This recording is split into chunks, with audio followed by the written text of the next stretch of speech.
Good day. My name is Bob Evans. I'm the author of the BibleStudyManuals.net website, BibleStudyManuals.net, and I'm looking at an excerpt from the first chapter of Colossians chapter 1. The link would be BibleStudyManuals.net/col_observe.htm #2b1a. That's chapter 1, verse 15, the first phrase. It reads Colossians 1:15 in the NASB. He is the image of the invisible God, comma, and then the second phrase, the firstborn of all creation, which we can look into after this. This is critical. Each phrase is so important. The first phrase of Colossians 1:15 then, rendered he, meaning Jesus Christ, is the image of the invisible God.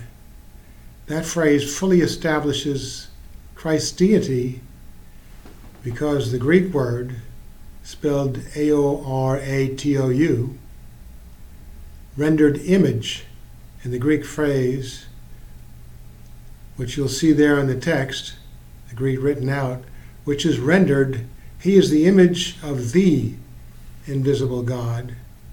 And that demands an exact and an accurate, credible representation and manifestation of the absolute image of God, especially in view of the definite article accompanying the phrase rendered the invisible God, which points to the one and only God besides whom there is no other. I've given some references to that. Not even an accurate image of God exists except in that of Jesus Christ, who is God. Note that the fact that the Greek word icon, rendered image, is anathrous, meaning without the definite article. This signifies having the characteristics of the one and only God and corroborates the deity of the Son of God, Jesus Christ. Now, although the Greek word icon, rendered image, does not always denote the perfect, absolute image of God elsewhere, for example, in 1 Corinthians 11:7, it stipulates that a man is the image and glory of God.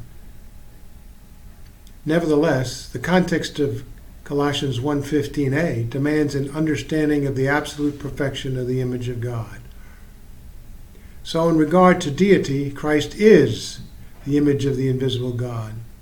In interpreting this statement, the text does not limit the understanding that Christ is the image of God only in a material or physical sense, nor can Colossians 1:15a be interpreted to refer to a likeness, which may be superficial and incidental and definitely not absolute.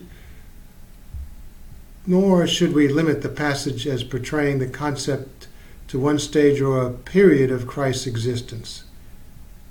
Some interpreters think that Paul's reference is limited to the pre-incarnate Christ, and the statements of verses 15b and 16, which speak of Christ's relation to creation, do have this in view, but not to the exclusion of his absolute image of who God is.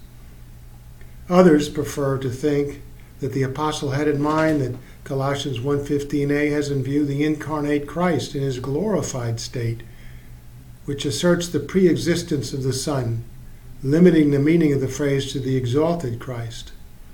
But the text doesn't read that way. It does not limit itself to this concept at all.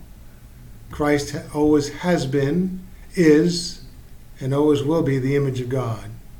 His incarnation did not make him the image of God, but it did bring to mankind an understanding of who God is by that image, which is more than within our grasp of understanding of who God is because of his incarnation. So the Greek word icon, rendered image, expresses two ideas. One is likeness, For Christ is the image of God in the sense that he is absolutely the exact likeness of God. Like the image on a coin or the reflection in a mirror, the other idea in the word is manifestation. That is, Christ is the image of God in the sense that the nature and being of God are perfectly revealed in him. We can look at John 1:18 for that. Therefore, Paul can boldly say that we have the light of the knowledge of the glory of God in the face of Christ. 2 Corinthians 4:6. And that believers, reflecting the glory, the Lord's glory, are being transformed into his likeness with his ever-increasing glory. Paul's statement leaves no place for the vague emanations and shadowy abstractions so prominent in the Gnostic system that he is fighting against.